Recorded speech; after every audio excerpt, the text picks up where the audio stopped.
recherchez une école de référence pour une double formation universitaire et professionnelle de qualité? Voici l'opportunité à ne pas rater. L'École supérieure d'administration, d'économie, de journalisme et des métiers de l'audiovisuel ESAE vous offre des programmes d'enseignement en licence et en master orientés vers l'emploi qui font d'elle une référence à travers les filières de l'administration générale et territoriale, l'administration du travail et de la sécurité sociale, droit, diplomatie et relations internationales, administration hospitalière, universitaire et intendance, journalisme et métiers de l'audiovisuel et toutes les filières des sciences de gestion. Une seule adresse, www.esae.bj. Rendez-vous dès maintenant sur nos campus ESAE Bedjromende au numéro 90 93 65 21 ou au numéro 98 98 14 00. Paracourt sur le numéro 52 46 12 12. Aboumé-Calavi au numéro 52 88 44 44. Akpaka au numéro 52 88 33 33. ESAE, l'excellence a un nom. Bonjour à nouveau chers internautes, bonjour à nouveau Abdelkader. Bonjour à nouveau Atifa Alafa. La forme ce matin. Ça va? Que nous dit la pensée? Chers amis internautes, bonjour à nouveau. L'amitié ne produit jamais de bons fruits sans la réciprocité. Laisser un ami seul quand il a un problème, c'est comme lâcher sa main quand il est sur le point de tomber dans un ravin. L'amitié se prouve pendant les beaux moments, mais surtout pendant les plus difficiles. Ne soyez pas triste pour une personne qui vous a laissé tomber, soyez plutôt triste pour elle, car elle vient de perdre quelqu'un qui ne l'aurait jamais laissé tomber. L'amitié ne cherche pas l'égalité, mais elle la produit. Elle met tout en commun entre les amis, notamment la fortune, les qualités d'esprit, les sentiments du cœur. L'amitié n'est pas une simple formule, c'est le devoir d'assistance dans la peine. On voit qu'un ami est sûr quand notre situation ne l'est point.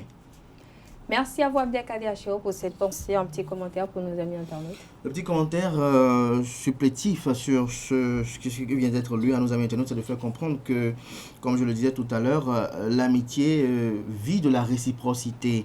Et sa pérennité, sa garantie résulte aussi de cette réciprocité qui doit s'instaurer entre les deux partenaires. Parce que n'oubliez pas que son amour en amitié, on a des partenaires. Et donc, lorsqu'il n'y a pas de réciprocité, il y a tout de suite un climat de méfiance qui s'installe. Et lorsque la méfiance s'installe, tout de suite, l'un ou l'autre peut le faire à l'envers à l'autre. Et donc, comme je disais quelque part dans la citation, c'est qu'elle met tout en commun, c'est-à-dire au niveau de la fortune, au niveau de la qualité d'esprit, mais aussi au niveau des valeurs que l'on célèbre de part et d'autre. Vous ne pouvez pas être ami à quelqu'un, parce que lorsque vous êtes ami à quelqu'un, c'est que vous avez quand même vous éprouvez de l'amour à cette personne. Vous ne pouvez pas être ami à cette personne-là et la voir en situation difficile et fait semblant de l'aider. Vous savez, l'amitié, généralement, pour la plupart du temps, se vivifie de l'assistance que porte l'ami à son autre ami en période de peine.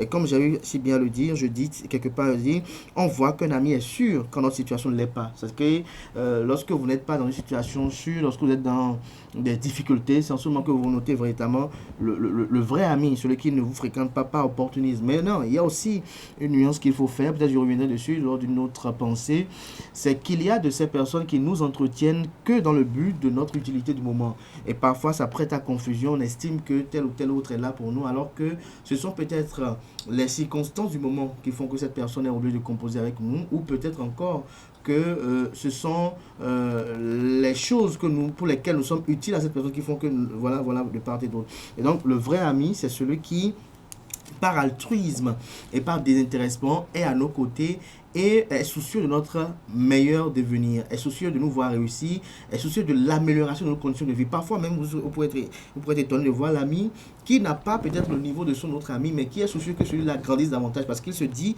que s'il grandit, je grandis. Et donc, comme je dis tout à l'heure, j'ai dit bien, l'amitié met tout en commun entre les amis, c'est-à-dire la fortune, la qualité des esprits. C'est-à-dire, si tout n'est pas mis en commun et que chacun fait du chacun moi, tout de suite après, on revient après pour dire tel m'a trahi, tel a fait ci, alors que parfois certaines expériences vécues résultent de nos comportements nous-mêmes, nos agissements nous-mêmes. Parce que, comme je disais tout à l'heure, dès qu'il y a la méfiance, tout s'installe après. Parce que lorsque l'intéressé sent que par rapport à si ça, vous mettez des limites, c'est qu'il y a un problème là qui fait résoudre. Alors, Voilà. j'ai une petite question pour finir. Est-ce qu'en amitié, en tant qu'être humain, est-ce qu'on ne juge pas trop vite? Parce qu'il y a de ces amitiés-là ou peut-être de ces actes qu'on pose dans le but de pouvoir venir en aide à quelqu'un, mais que l'autre le juge autrement. Est-ce que c'est pas parce que, est-ce qu'en amitié, on ne juge pas trop vite? Parce que ce que nous, on peut considérer de bien, quelqu'un d'autre peut le considérer de mal. On n'a pas tous les mêmes interprétations des actes ou des choses de la vie. Non, si c'est votre ami, vous avez sûrement peut-être des points en commun. Vous savez, on dit les gens du même plumage s'assemblent volontiers. Et qui s'assemblent se ressemblent, dit-on, pour la plupart du temps. Et donc, ce que vous jugez bien, dans 90 cas sur 100, l'ami aussi le juge bien. Si vous faites un pas vers l'ami et qu'il est indifférent par rapport à ça, c'est que soit il y a un antécédent qui n'a pas été résolu, parce qu'il y a aussi ça comme problème parfois.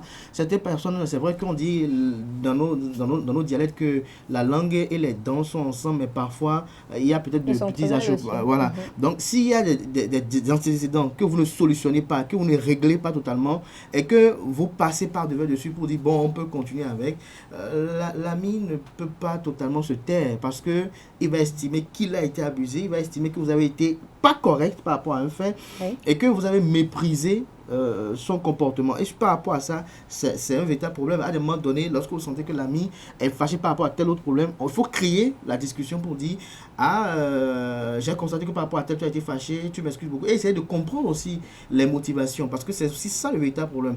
Donc, si vous faites tous ces paramètres-là, il n'y a pas de raison de faire quelque chose de bien envers lui et qui ne reconnaît pas, à moins que l'ami voit à travers l'acte un acte hypocrite susceptible de vouloir le manipuler ou de vouloir peut-être l'amener à être dans une dimension de ce qu'il ne voudrait pas. Voilà. D'accord.